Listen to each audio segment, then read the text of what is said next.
पवित्र आत्मा के द्वारा टीचिंग दी जा रही है वो लोगों के दिल में बैठ रही है और लोग अपना जीवन बदल रहे हैं। हाँ या ना? पिछले संडे शरीर के ऊपर प्रचार हुआ था, पूरा शरीर के ऊपर प्रचार हुआ था कि शरीर को किस तरह से कंट्रोल करना है। शरीर शारीरिक जो हथियार क्या है, आत्मिक जो हथियार क्या है, वो आपको सबको बताया जा रहा है। अब मैं शरीर के अगर मैं उसका दूसरा पार्ट मैंने तैयार किया होता, लेकिन परमेश्वर ने बोला वो पार्ट कभी फेल करना, लेकिन मैं आपको छोटा सा ये पार्ट जरूर दूंगा। रोमियो 12 उसका 1। हाँ, रोमियो 12 उसका 1, क्योंकि जो कुछ भी करेंगे हम वचन के बीच से करेंगे, बाहर से नहीं।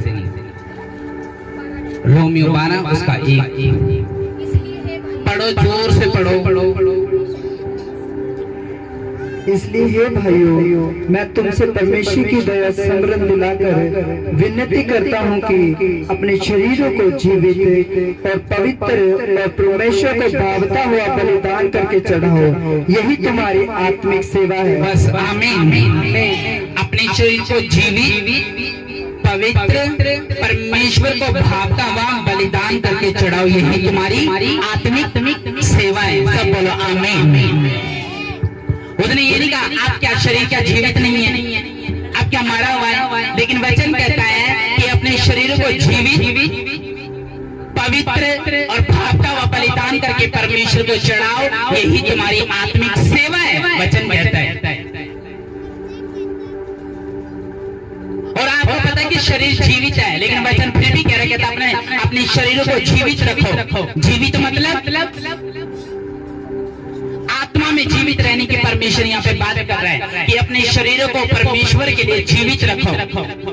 कि हाँ कि परमेश्वर मैंने अपने शरीर को तेरे लिए समर्पित किया हुआ है, आत्मा को तेरे लिए समर्पित किया हुआ है। मुझे अपने शरीर को जीवित और पवित्र ये रखना है, और यही मेरी आत्मिक सेवा है, यही मेरा आत्मिक फल है, यही मेरा आत्मिक फ्रूट है कि मुझे अपनी आत्मा को जीवित रखना है। कई लोगों की आत्मा डेथ हो चुकी है, कई लोगों की आप जानते हो आत्मा में। और जब आत्मा जीवित कब होती है? जब तुम जीवित वचन को सुनते हो, फिर आपकी आत्मा जो है वो जीवित हो जाती है। मुर्दा आत्मा कौन सी होती है? वो जो परमेश्वर के वचन से टूटा हुआ है, बिछड़ा हुआ है, लिंक उसका खत्म हुआ है, वो परमेश्वर की आत्मा के द्वारा कहता दूर है। लेकिन जब आप अपने शरीर को जीवित करते हैं, तौबा करके, प्रार्थना करके, वचन पढ़ के, पवित्रताई में चल के, अंगीकार करके, मुंह से अंगीकार करके, और उस धार्मिकता को जो परमेश्वर के वचन में लिखा है, जब इसको क्या तुम अपने जीवन में मनन करते हो, तो बाइबल में लिखा क्या तुम कहता जीवित रखते हो अपने शरीर को। जीवित रखना कि हाँ परमेश्वर तेरी व्यवस्था के अनुसार मुझे जीना है, तेरे वचन के अनुसार मुझे चलना है, मुझे अभिलाषा के पीछे नहीं, लुचपन के पीछे नहीं, पाप के पीछे नहीं, शैतान के पीछे नहीं, शारीरिक हथियार के पीछे नहीं, ऐसे बेवकूफ और नॉनसेंस लोगों के पीछे नहीं जाना जो नेगेटिव है। मैं जीवित रखूंगा अपनी आत्मा को, अपनी बुद्धि को, अपनी आंखों को, अपने परिवार को, हर चीज में कहता मैं जीवित रखूंगा, मेरी सारी दिशाओं से परमेश्वर में जीवित रखूंगा। आमीन, हालेलुया। मैं सही कह रहा हूं कि नहीं? अपने पड़ोसी को बोला अपना शरीर जीवित रख और पवित्र रख, यही तेरी आत्मिक सेवा है। आमीन। लेकिन अभी तो हमारा शरीर जीवित है, लेकिन वचन क्यों कहता है कि अपने शरीर को जीवित रखो? क्योंकि वचन ये कहता है कि तुम आत्मा में मर चुके हो, तुम्हारा एक्सीडेंट हो चुका है, इसलिए आत्मा में कहता तुम्हें चोट लगी है, आत्मा में तुम अंधेरे में हो, आत्मा तुम्हारी शैतान के हाथ में है, आत्मा तुम्हारी अभी भी पाप की रोशनी में, पाप की दुनिया में, संसार की दुनिया में है। इसलिए परमेश्वर ने कहा जब तक तुम अपनी आत्मा को कहता जीवित नहीं करोगे, तुम्हारा शरीर कभी भी जीवित नहीं होने वाला। आत्मा को जीवित करने का मतलब कि आज से मैं परमेश्वर अंगीकार करता हूँ, तुझे सर्वशक्तिमान परमेश्वर मानता हूँ, मैं आज से वचन पढ़ूंगा, मैं आज से आत्मिक बुद्धि करूंगा, आंखों को आत्मिक करूंगा, मैं आज से अपने जीवन के हर हिस्से से आपकी तारीफ करूंगा, आपकी महिमा करूंगा। इस तरह से परमेश्वर ने अपनी आत्मा को जीवित रखो। आमीन। तैयार हो जीवित रखने के लिए, आग बनने के लिए, फायर बनने के लिए, रोशनी से जीने के लिए। तो वचन कहता है तुम्हारा उजाला वचन है, तुम्हारा दीपक वचन है, तुम्हारी ताकत वचन है, तुम्हारी सहायता वचन है। आमीन। और कितने लोग परमेश्वर के वचन को पढ़ने के बाद अपनी आत्मा को जीवित करते हैं, प्रार्थना करने के बाद, पवित्रता में चलने के बाद, दीनता में जाने के बाद, नम्रता में जाने के बाद, अपने हृदय को शुद्ध करने के बाद क्या तो तुम जीवित हो जाते हो। चर्च आने के बाद तुम जीवित हो जाते हो, भवन की ओर देखने के बाद तुम जीवित हो जाते हो, अपनी आंखें खुदा की ओर लगाने के बाद तुम जीवित हो जाते हो। उसने कहा जब तुम सुसमाचार सुनाते हो तो तुम जीवित हो जाते हो। उसने कहा जब तुम वर्शिप करते हो आत्मा और रूह और सच्चाई से तो तुम जीवित हो जाते हो। कई लोग डेड हो चुके हैं आत्मा में। क्यों? क्रोध ने डेड कर दिया है, प्रेरणा करने वाली दुष्ट आत्मा ने डेड कर दिया है। उसने कहा तुम जीवित नहीं रह सकते। जीवित कौन बंदा होता है? जो अपने जीवन के हर हिस्से में पवित्रताई को रखता है। पवित्रताई का मतलब केवल व्यभिचार नहीं है। पवित्रताई का मतलब है प्रार्थना करना, परमेश्वर की ओर देखना, सुबह शाम परमेश्वर की ओर जाना, समर्पित करना, वचन के पीछे प्रेयर करना, हाथ उठाना, सिर झुकाना, तौबा करना, कसूरों को मानना, अपने बोझ को प्रचार करना, अपने परिवार को प्रेयर में बिठाना, ऐसे भूले भूले भाई को चर्च लेके आना। उसने कहा ये आत्मा का जीवित रहने का हथियार है। आमीन। अपने पड़ोसी को बोल जीवित रहे आत्मा में। कई लोग मर चुके हैं आत्मा में, कईयों की डेथ हो चुकी है, एक्सीडेंट हो चुका है, कईयों को चोट पहुंची है, कईयों को दुख पहुंचा है आत्मा में, क्योंकि उन्होंने छोड़ दिया परमेश्वर के पीछे चलना, छोड़ दिया उन्होंने परमेश्वर के साथ चलना, छोड़ दिया उन्होंने अपना क्रूस उठाना, छोड़ दिया उन्होंने आत्मा में डेथ करना। जब तक तुम परमेश्वर के लिए मरोगे नहीं, आप आत्मा में कभी जीवित नहीं हो सकते। यीशु मसीह का मेरे पीछे आने के लिए अपना क्रूस उठाना पड़ता है, अपने आप को सेल्फ डेथ करना पड़ता है, अपनी इच्छाओं को मारना पड़ता है, अभिलाषाओं को मारना पड़ता है, ये गर्लफ्रेंड बॉयफ्रेंड के सिस्टम से बाहर आना पड़ता है। उसने कहा कहता अगर जीवित रखना चाहता है कहता अपने शरीर को, आत्मा को, जीवन को, मसीह लाइफ को अगर तो चाहता ब्रेक ना लगे, स्पीड ब्रेकर ना आए, तो परमेश्वर ने कहा अपनी आत्मा को जीवित रख। सिर्फ प्रभु भोज को परमेश्वर को याद नहीं करना, क्रिसमस को याद नहीं करना कि आज गुड फ्राइडे चलो, आज डिलीवरेंस वीक है तो चलो, आज छुटकारा सभा तो चलो, वरना अपनी आत्मा को पूरा 1 साल डेथ रखो। कितनों की डेथ हो चुकी है आत्मा में? आत्मा में किनकी डेथ होती है? जो परमेश्वर से लगाव नहीं रखते, जो परमेश्वर से पिछड़े हुए हैं, जिनको आत्मिक आनंद का उनको पता नहीं है। कहता परमेश्वर ने कहा कहता वो मरे हुए हैं।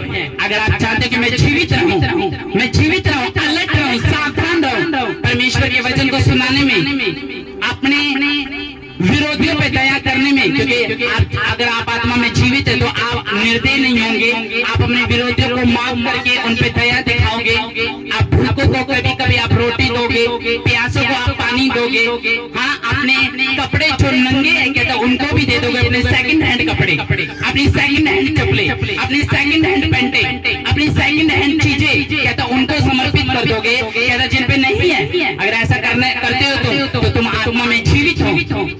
मरा कौन रहता है? जिसको परमेश्वर से कुछ नहीं लेना, परमेश्वर के कामों से कुछ नहीं लेना, चर्च भवन से कुछ नहीं लेना, बीज से कुछ नहीं लेना, दीनता से कुछ नहीं लेना, स्वर्ग से कुछ नहीं लेना, आत्मिक हथियारों से कुछ नहीं लेना, आनंद से कुछ नहीं लेना।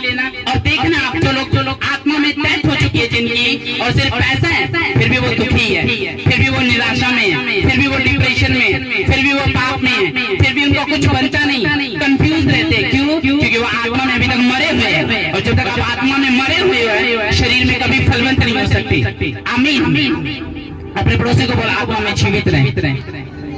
अगर तो फलदार होना चाहता है, असरदार होना चाहता है, आशीषित होना चाहता है, अपनी मिसाल बनना चाहता है तो तू आत्मा में जीवित बन जा। आमीन। हालेलुया। आत्मा में जीवित होने का मतलब अगर मीटिंग का पोस्टर निकला है तो मुझे इस मीटिंग में जाना है, प्रभु भोज है तो जाना है, संडे नॉर्मल है तो जाना है, थर्सडे नॉर्मल है तो जाना है, प्रभु भोज लेना है, चाहे आज मेरी व्हीकल्स ना हो लेकिन मुझे ऑटो का किराया लेके जाना है। आत्मा में जीवित रहना है। आमीन। जिस बंदों के आत्मा में एक्सीडेंट हो चुका है उनके हालात देखना, आज भी वो सफर कर रहे हैं, आज भी चर्च ग्रो नहीं है, आज भी ऐसे घुस चुके हैं अपने बिजनेस में, फाइनेंस में, पैसों में, पार्टियों में, लोगों में, दोस्तों में कि आज तक को जीवित नहीं कर पाए। आपको लगता है संडे को हालेलुया बोलने के बाद आत्मा जीवित हो जाती है? आप मंडे, ट्यूसडे और शनिवार तक देखना, आत्मा का उनका एक्सीडेंट हुआ रहता है। वो किसी सड़क पे पड़े रहते हैं, घाव के नीचे रहते हैं, चोट लगी रहती है उनके। क्यों? परमेश्वर ने कहा आत्मा को जीवित सिर्फ संडे को नहीं रखना, परमेश्वर ने कहा मंडे से लेकर सैटरडे तक के अपनी आत्मा को जीवित रखो। आमीन। दुर्घटना आपके साथ जब होती है, प्रॉब्लम आपके साथ जब आती है, सिचुएशन आपके साथ जब आती है, रिजेक्शन आपके साथ जब आती है, जब आप आत्मा से, खुदा से, अपने बाप से दूर रहते हो। बाप से दूर रह के औलाद सुखी नहीं रह सकती, बाइबल का वचन कहता है।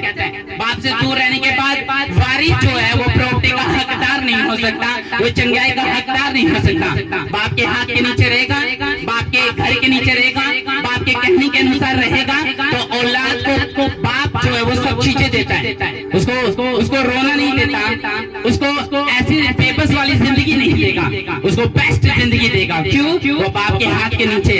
हाँ, उसी तरह परमेश्वर है। जब आप बाप के हाथ के नीचे नहीं होते, जब आप उसके हाथ के नीचे, स्वर्ग के प्रेजेंस के नीचे नहीं होते, भवन के नीचे नहीं होते, फिर शैतान आपकी छाती पे बैठ के, घर पे बैठ के, बेडों पे बैठ के कुंडली मार के बैठता है और आपको दुखी करता है। पैसों की वो प्रॉब्लम पाके तो आपको दुखी करेगा, आप हस्बैंड और वाइफ में लड़ाई करवा के दुखी करेगा, आपके शरीर को हार्ट जैसी बीमारियां देगा, हार्ट अटैक जैसी बीमारियां देगा, दिल के दौरे देगा, ब्लड के इन्फेक्शन देगा, चक्कर खिलाएगा। क्यों? वो नहीं चाहता आप अपनी आत्मा को जीवित रखो, इसलिए तो वो चाहता है गर्लफ्रेंड और बॉयफ्रेंड के सिस्टम में बने रहे, बीमारियों में पड़े रहे, हाँ इधर जाए उधर मुंह मारे, गंदगी में रहे, शारीरिक और आत्मिक। इसलिए परमेश्वर ने कहा तुम्हारी आत्मा अभी तक मरी हुई है। उसने कहा अपने शरीर को जीवित रखो। मैं सिर्फ एक ही वचन पे हूँ, आगे अभी तक नहीं पढ़ रहा हूँ। आमीन। क्योंकि मैं आपको बता रहा हूँ जो डिलीवरेंस वीक चल रहे हैं, ये मैं अपनी ओर से वचन नहीं कर रहा, ये मुझे पवित्र आत्मा टीचिंग के द्वारा बता रहा है कि ऐसे बोलना है और मैं तेरी सहायता करूंगी। आमीन। हालेलुया। बाप की ओर वफादार नहीं है, लेकिन पड़ोसी की ओर वफादार है, रिश्तेदारों की ओर वफादार है, बुआ मासी की ओर वफादार है, अपने लोगों की ओर वफादार है, लेकिन बाप की ओर वफादार है। और जो बाप की छत के नीचे नहीं है वो सड़क पे रहते हैं। आप जानते हो वारिस कब लवारिस बन जाए कोई पता नहीं। इसलिए परमेश्वर का अगर तू वारिस बनना चाहता है तो मेरे वचन को सुन, मेरे वचन को सुन। तू निर्बल है, मैं तुझे ताकतवर करूंगा, तू मूर्ख है, मैं तुझे बुद्धिमान करूंगा, तू शरीर में, मैं तुझे आत्मा में करूंगा।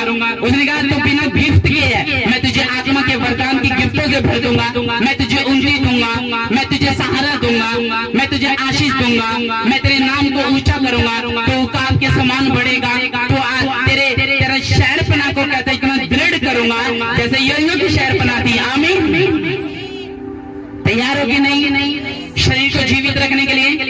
आज शरीर जीवित है, कल मर जाता है। क्यों? इसलिए परमेश्वर ने कहा तुमसे नहीं हो सकता, तुमसे नहीं हो सकता। कहते तुम अभी तक शारीरिक व्यक्ति हो, मेरी बातों को सुनने के बाद भी कहते तुम शारीरिक व्यक्ति हो, अभी भी तुम्हारे अंदर क्लेश है, अभी भी तुम्हारे अंदर झगड़े हैं, अभी भी तुम्हारे अंदर क्रोध है, अभी भी तुम प्रेयर से दूर हो, अभी भी तुम बाप से दूर हो, अभी भी तुम हाथ से दूर हो, अभी भी कहते तुम मेरे हाथों से दूर हो, कहते तुम मुझसे नहीं हो सकता। मैं ये निराश करने के लिए तुम्हें नहीं बोल रहा, लेकिन परमेश्वर का तुमसे नहीं हो सकता। हाँ, एक बंदे के साथ आप एक महीना रह लो, आपको उसकी हकीकत का पता चल जाएगा। अब चर्च में हालेलुया आमीन तो बड़ी तेज चिल्ला रहा था, लेकिन लाइफ में कहता डेथ हो चुकी है आत्मा में उसकी। और परमेश्वर आपको जब तक बचाता है, जब तक आप उसकी शहरपना के अंदर बने रहते हैं, आप उसके महल के अंदर रहते हैं, लेकिन जैसे महल से बाहर निकल गया आपको खतरा होता है आपकी लाइफ को। आमीन। तैयार हो अपनी आत्मा को जीवित करने के लिए? आमीन। हम निकालेंगे पहला तीमुथियुस 1 उसकी 18 जो मैंने आपको वचन देना है।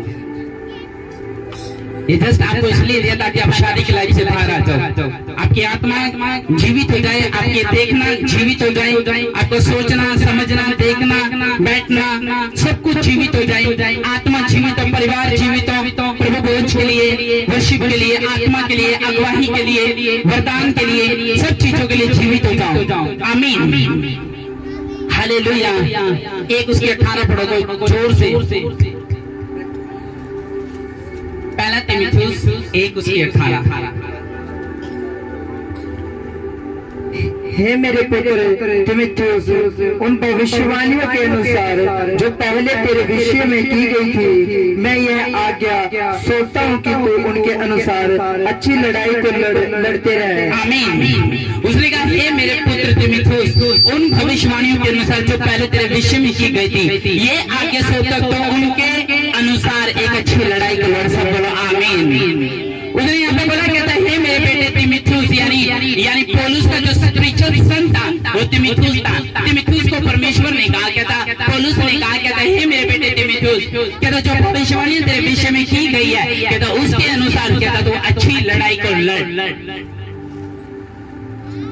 जब आपके विषय में भविष्यवाणी की जाती है तो सिर्फ परमेश्वर के वचन का ये रोल नहीं होता कि उसकी भविष्यवाणी आपकी जिंदगी में पूरी हो, जब तक आप आगे से भी अपने रोल को अदा नहीं करते। अगर आपके लिए भविष्यवाणी की गई है, प्रोफेसी की गई है, परमेश्वर की सहायता से अगर आपके लिए कोई प्रोफेसी हुई है, तो आपकी भी ये जिम्मेवारी है कि उस प्रोफेसी के अनुसार मुझको फाइट लड़नी है, उस प्रोफेसी के अनुसार मुझको लड़ाई लड़नी है, और वो प्रोफेसी को मैंने अपने जीवन में आत्मा के द्वारा हासिल करनी है। उसने कहा, हे मेरे बेटे तीमुथियुस, भविष्यवाणियों के अनुसार अच्छी लड़ाई को लड़। अब मैं एक लड़की के लिए प्रोफेसी करता हूँ कि परमेश्वर तुझे मैरिज लाइफ में ब्लेस करेगा। ये मैंने प्रोफेसी की। अब होता क्या है, वो लड़की प्रेयर से दूर है, चर्च से दूर है, भवन से दूर है, पवित्रताई से दूर है, सब चीजों से दूर है, तो वो प्रोफेसी उसकी जिंदगी में काम नहीं करेगी, क्योंकि परमेश्वर ने कहा, कहता प्रोफेसी के द्वारा कहता अच्छी लड़ाई को लड़। आमीन।